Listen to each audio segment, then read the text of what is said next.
Hello, everyone, and welcome back to the Allisi podcast. I know it's been a long time since we've been here, maybe like 4 or 5 months, if not more, and I do apologize for that.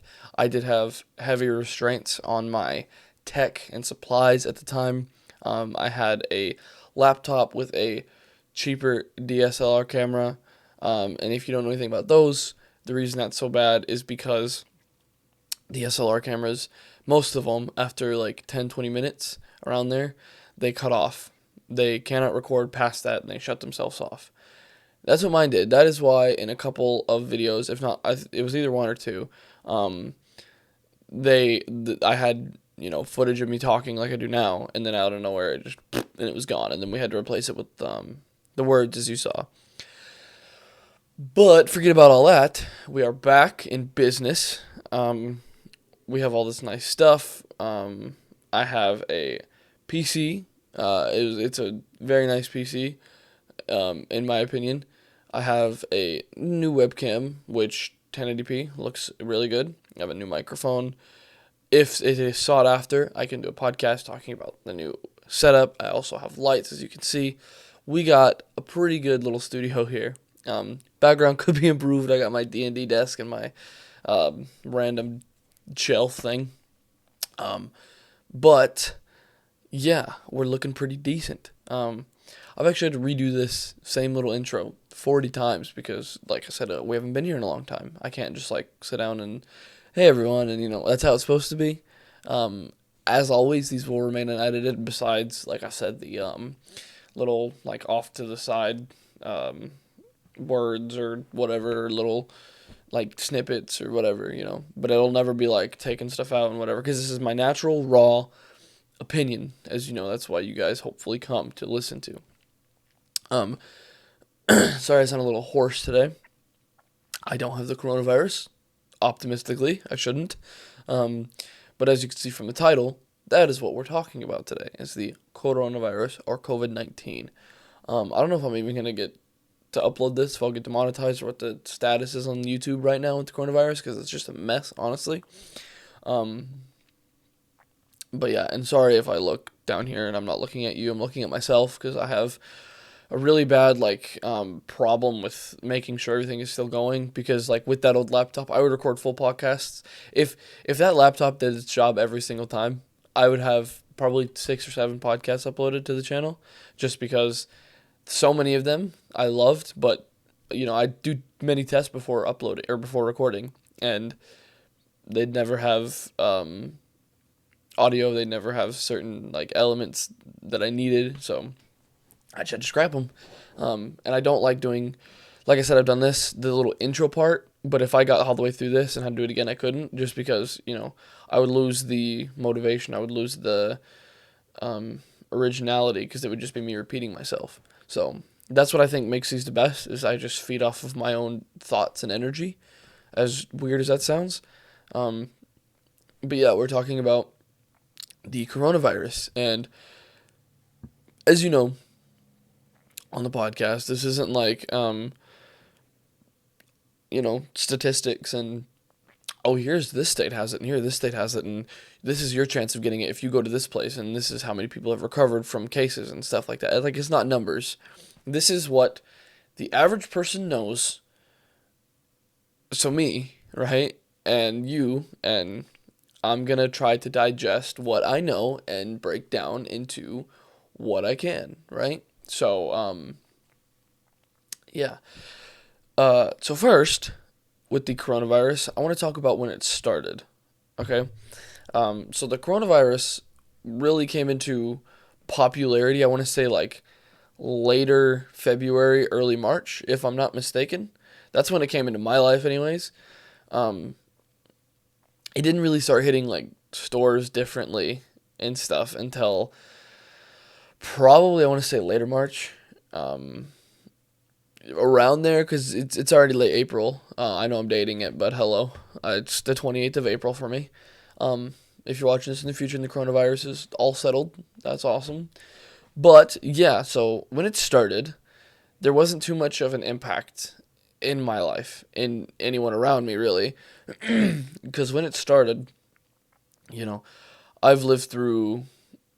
some things, some close calls, Ebola, 9/11, stuff like that. And of course, I wasn't old enough for 9/11 to digest it or anything, but I was always taught we got over it. We got through it. Same thing with Ebola, same thing with some of the other things that have happened from the year 2000 to 2020. Um, so I did then, and I still do now. I think this is just a thing we're going to have to get over. I do, um, I am really starting to digest the severity of what is happening, of the people actually dying and stuff, and we'll talk about that later. But anyways, when it started, I just kind of, I didn't really understand a lot of it, to be honest. I had a lot of questions about like where it came from, how it manifests. That's kind of a synonym. Where it came from, how it spreads, how it, um, you know, just basically why this pandemic is happening. And so I did a lot of research. I still don't have a lot of concrete knowledge to how it started just because of, it's the media and so many different things. Like Trump goes on the stage and says one thing, and then the CDC goes and says another thing, and then it's just like all this jargon, and there's billions and billions, not billions, probably thousands and thousands of internet articles already that are super misleading, and there's scams and everything, and it really shows how fast people turn something into something. So it's like, right, like the coronavirus happens. Just think about how fast people turn that into like this campaign of, look how great I am, look how much I can help you, look, buy this because you need this, like scam and stuff and whatever. And it's crazy to me how, like, and the same thing with 9/11, right? Like 9/11 was turned into this campaign strategy to get a president elected, in my opinion. And it was, and rightfully so, it was like, we're strong, we're stronger together, right? And it was turned into something like that so fast.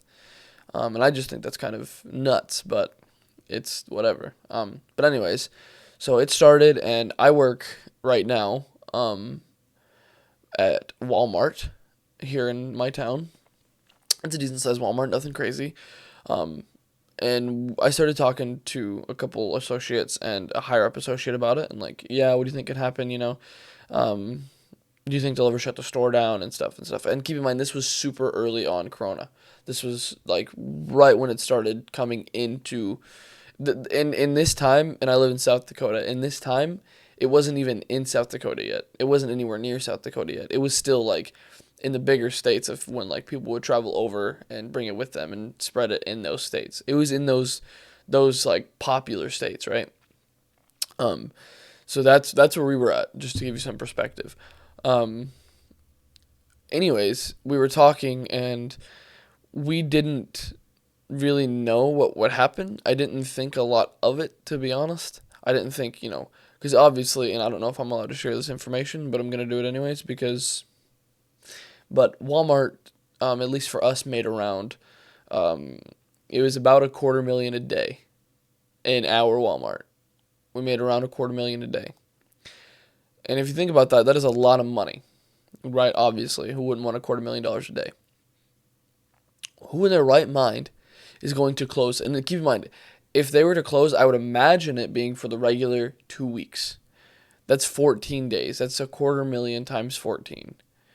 I don't know how much that is. I'm not that good with math in my head. So you can do that math and think about how much money that is. But I can already tell you it's a crazy amount of money. Who in their right mind is going to lose that money? Yeah, it's for the safety of the people. Don't get me wrong. But honestly, tell me, if you were in that position, you were higher up in Walmart, would you allow 14 days to go by losing a quarter million every single day? That is absolutely, that it's twisted and it's evil, but it's motivation to keep the store open, in my opinion. I would probably do the same thing. I'm sorry, but it's the truth. Now, to keep going, what I was talking about. So, if there is a certain type of pandemic, I guess it hits the country differently. Ebola was this huge meme. just because it wasn't, frankly, especially compared to coronavirus, it was not that common in the United States. Like it was barely brought over here, and it was like, oh, were you in these countries? Well, if so, we got bad news, buddy. You might have it. Um, but the coronavirus came here fast, and it planted itself even faster. It would spread. It's everywhere now. Um, I don't know the exact amount of cases in the United States right now, but I know they're well over, like, acceptable, right? Um, I don't think I've had it yet. People my age can't even get tested for it. I don't know the age limitations. I know it's like elders first, obviously. My brother just had a kid, so I don't know if they were able to test him and test the family and stuff. I would assume they should hopefully do something like that, but again, I don't know. Um, but anyways, I lost my train of thought. That's what I did. Um, I really lost my train of thought. Back to Walmart. And we were talking, and like I said, they were saying, maybe it might shut down in the future and stuff. But it's still, like, let's fast forward 2 months, and it's still open. What they've done, and what most places have done, like most fast food has moved to drive-through only. Which, I mean, yeah, I guess. I don't know why you wouldn't just close, but drive-through only. And then, um, banks and stuff, a lot of them are drive-through only. There is some, sorry, there is some walk-in meetings, but it's like you can't shake anyone's hand anymore. You can't, like, you know, it's just it's nuts. Um, for Walmart, we opened at 7:30 and we closed at 8:30. I think I have those numbers right. I don't work early in the morning, but I know it closes at 8:30. Um, and they say it's for stocking and deep cleaning and sanitizing, but I can tell you right now, ain't nobody sanitizing that building after it's closed. They're stocking and they're doing their job. Ain't nobody deep cleaning anything. Um, McDonald's closes at 2 a.m. I don't know what that helps with. If they just, hopefully they would, because their main focus is food. So hopefully they would deep sanitize and clean and stuff. I don't know the lifespan of the virus without a host, like if it's on a cabinet or whatever, like a counter or in a paper towel. I don't know. I don't know how long it can last without a host, but I don't really know how much closing stuff early is helping these places. Um, I think, and this is where we're gonna start getting into the juicy. I think honestly that it makes no sense to leave a place like that open. And like I said, if this was the Walmart chair and I owned it and I was getting this money pumped to me every day, I'd be like, yeah, let's keep it open. We're fine. Everybody's fine. Now I have two complete opposite mindsets on this coronavirus. I have the one that I would like to have, and I have the one that I actually have. And we'll get into both. First, what I would like to have. This is not my actual thought process on coronavirus. So, what I would like to see is if these places are taking the initiative to shut down for a few hours or whatever to deep clean and do all this stuff. I don't see the reasoning. I would just, if everything would close except for essential workers, and I'm not talking about like factory workers who are making screen doors, right? Those are not essential, even though they say they're essential. I'm talking about like fire, ambulance, police, electricians, plumbers, some kind of food delivery services, stuff that is, you know what I mean? Like, obviously there's more than that, but stuff that is genuinely essential. If we could do that for just 2 or 3 weeks, the slope of cases, like numbers of cases over time, would drop or at least slow down for, it would be like significant. So then we can actually process what we're doing, work on a vaccine. I don't know the progress on that. I hate to tell you, but I'm an average American. They leave us in the dark about this stuff. Um, so yeah, obviously, it's not as deadly as a lot of people like to say it is. But for people, like, thankfully for me, I don't have a lot of elderly people around me. Um, I don't have a lot of, as far as I know, myself or others around me don't have any pre-existing medical conditions that can't handle it, especially like respiratory. But they could. So so I got a kind of a lucky side right there. Um, but I can tell you, there's a lot of people with family members who are in those categories and would like everyone to, stay home, slow the spread and stuff. But it's so inconsistent. It's so inconsistent because why people are preaching stay home, stay home, stay healthy. They're going out to Walmart. Literally, like I said, I work at Walmart. I see people, and if they were going in there to buy fruits and groceries that would last and stuff like that, yeah, sure, maybe. But they're buying, like, I saw a lady with hoverboards in her cart and toys and stuff. Like, yeah, your kids need entertainment and stuff because they're home more. But you don't need to go out and buy it. Buy them a game, buy them order something to the house from Amazon, stuff like that. I don't know. It's like you can't preach, hey, everyone needs to stay at home, share it on your Facebook wall and tell everyone about it, and then go to Walmart, right? Because you're causing it. And yeah, you could wear a mask, but I've seen this more times than, it's scary how many times I see this. People wear their mask and whatever makes them feel safe, sure, why? Because they go in there and they'll like pick up fruit or whatever, and they'll pick up a grape. This is not an exaggeration, I'll tell you in a second. But they pick up food and they touch their face. And they know what happens when they get home. I guarantee most of these people, I'm not saying they do it on purpose. Everybody makes mistakes. I guarantee they go home and they take that mask off. And because that mask is on there and they're breathing into it and it's so sweaty, first thing they do is to do that. Or they touch their mouth or something. You can wipe it off because it itches. And that's just as bad as sitting there breathing like normally, Like it's terrible. So there's just way too many inconsistencies in the communities and everything to say like, yeah, wear a mask, because it's not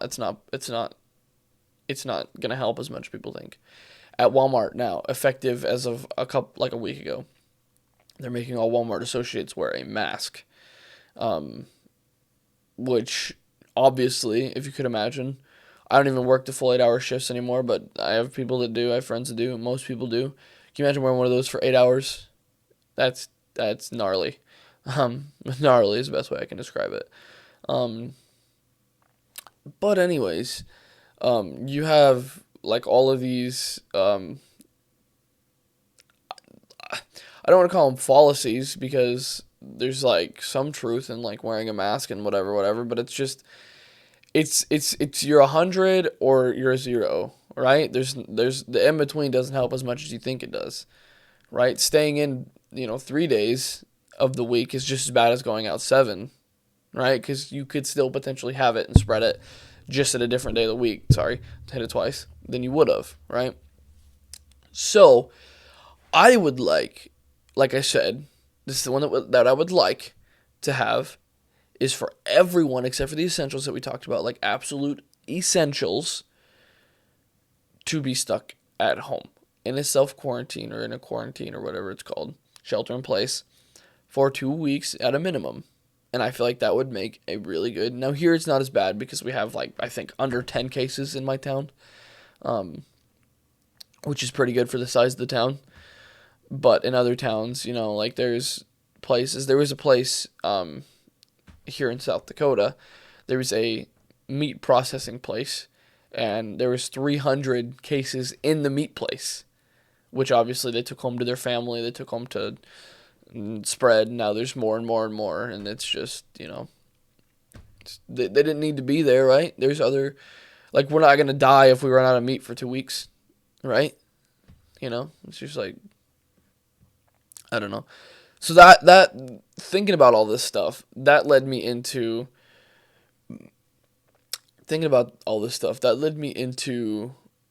where I'm actually at, what I actually think. And as bad as it sounds, keep in mind what we just talked about and how the inconsistencies and whatever. I honestly think it's every man for themselves. These seniors shouldn't be, not gifted their prom, not gifted their graduation, not gifted their, last class days. I remember the last day of school, like the last day of senior year, was the one of the best days of my life. Graduation, one of the best days of my life. My graduation party, easily one of the best days of my life. Prom, amazing, right? That is like a fundamental thing of most American lives, right? So, honestly, I think, let your kids go out, keep schools open, keep this open, keep this open. And if there is someone with a family, then they are really close to their elders. And this isn't like saying, oh, if you have a grandpa, you can't be a part of this. No, just don't be around your grandpa for like a month. I know it's hard because it's your grandpa. You probably love your grandpa or your grandma. But you can sacrifice like a month to be without them, right? I honestly think let people go out. Let restaurants open back up. Let places open back up. Let this. And you know what? You might be like, oh, well, that encourages older people to go out and go to these restaurants and stuff. Well, you know what? That's on them then. That's if they are scared of what could happen if they catch the virus, they are responsible for not catching the virus. It is not all 7 billion, or well, let's take out all the 6 billion people. That's kind of a drastic, but it is not their responsibility to make sure that a certain group is safe. It's never been like that. No one has the motivation for that. The only reason most people have the motivation for that is because they go on their Facebooks and they go on their whatever and they say, oh, we need to stay safe, we need to keep people at home. But in reality, they don't care. That's what I've seen more than anything. I guarantee you, most of these people, they're saying, oh yeah, save the elders, save the sick, save everyone, just because we need to. When the quarantine's lifted and everything's opening back up, even if they're like, okay, take it slow, let's be slow, I guarantee these people are one of the first to jump out and go do stuff. Right? People just blatantly don't care. It's grape juice. But anyways, a Dairy Queen cup. But anyways, so honestly, as sick as it sounds, that is my honest, what is this harm? This is what I would make happen. What I honestly want to happen or whatever. It's this, go out, have fun, do your stuff, open the pool this summer, open the parks, man. It's so nice here. Like I said, we live in South Dakota. We're surrounded by snow all year. It's starting to get 50s, 60s, 70s outside. Of course I'm going to be outside. Are you kidding me? And those people who are scared need to be the ones to stay inside. They need to be the ones to quarantine.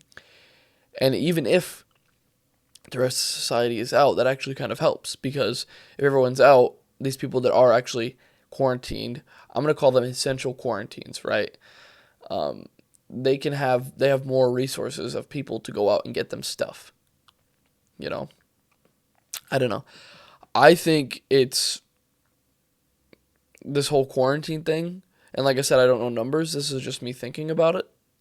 I think it's not doing very much good and there are some places that went into shelter in place, like absolute shelter in place, which worked, but it doesn't work unless you do it everywhere. Because say this town does it or this whole country does it for a while, and then somebody brings it over, and then it's just boom. Because I know I heard it proposed that no travel between states, but I don't think it was passed.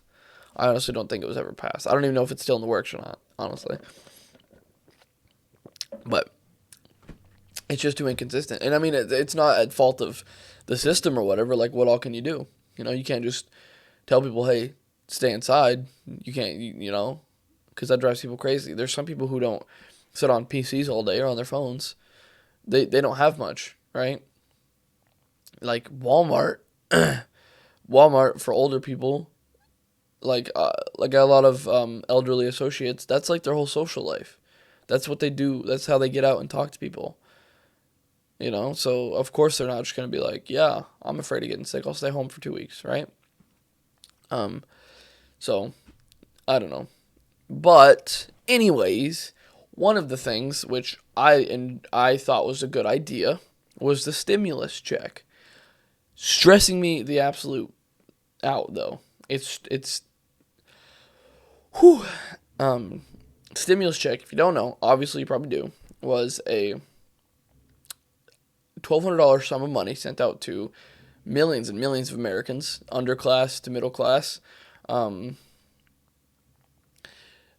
This was to help stimulate the economy, which most people didn't really do with it what they thought they would. Most people, I mean, I guess, kind of. Most people that I know spent it on reasonable things like groceries, rent, stuff like that. But a lot of people also I know spent it on electronics, themselves, stuff. If I get it, which, yeah, I just said if, I'm going to spend it on college because I'm going in fall, optimistically. Things aren't closed still. The reason I said if, and this happened to, if you got yours, you are in the lucky, right? Because what happened is when you go to a tax prepper like a Jackson Hewitt, H&R Block, I don't know if TurboTax counts. What they do to take your money, which most Americans do, they're like, oh, I don't want to pay the $60 to $100 up front. Just take it out of my tax return. What they do is they make these I call them fake bank accounts, and they put your deposit into this fake bank account type of thing, where they extract your money and then they feed your money right to you, to your direct deposit. What the IRS messed up with is they did not send these checks to the Americans, to their direct deposit on their IRS database or whatever, their information. They sent it to these fake bank accounts hosted by H&R Block, hosted by TurboTax or Jackson Hewitt, and whatever. And this is the problem, right? Because I'm not in that need of money. Obviously, I'm living pretty easy. But there's a lot of people who needed that money. And, their aunt and their sister and stuff got it around them. But for some reason, they didn't get it. And they check. And if you're concerned, hopefully I can help you a little bit. If you're concerned, you can go to the IRS. And there's a tab that says Get My Payment. You will need your social security number, your birth date, I think that's it. Your social security, your birth date, and an email maybe. I know there's a couple different boxes, but they're not. If you're you should know how to answer them. But they, like when I went to check mine, it said, "Oh, this is delivered April 15th to this bank account." The bank account, and it's obviously asterisk all the way to the last four. It said, a number. Bank account, I have the credentials I've never seen in my life. And I've had multiple bank accounts. And I went back and I checked every old card that I had, every account. Hey, did this get deposited? No, okay, great. So what happened, they sent my $1,200 to this not fraudulent, bank account. Now, what I'm optimistic about and hopeful is that I'll at least get it in 5 months or less, hopefully. Because now the bank has to say, no, this isn't ours. They have to redraw the money, and they have to print out a paper check, and then they got to mail it to me for me to go cash. I am out $1,200 that I desperately need for school, but not as bad as most people. People are out $1,200 that they mega desperately need. You can't call the IRS. There's no one to even, those text message type things. It's absolute stupidity. I have anxiety about it, and I'm worried about it. I can't even imagine what these other people are feeling, how they feel about it. I can't even fathom how panicked they are, because they heard about the check.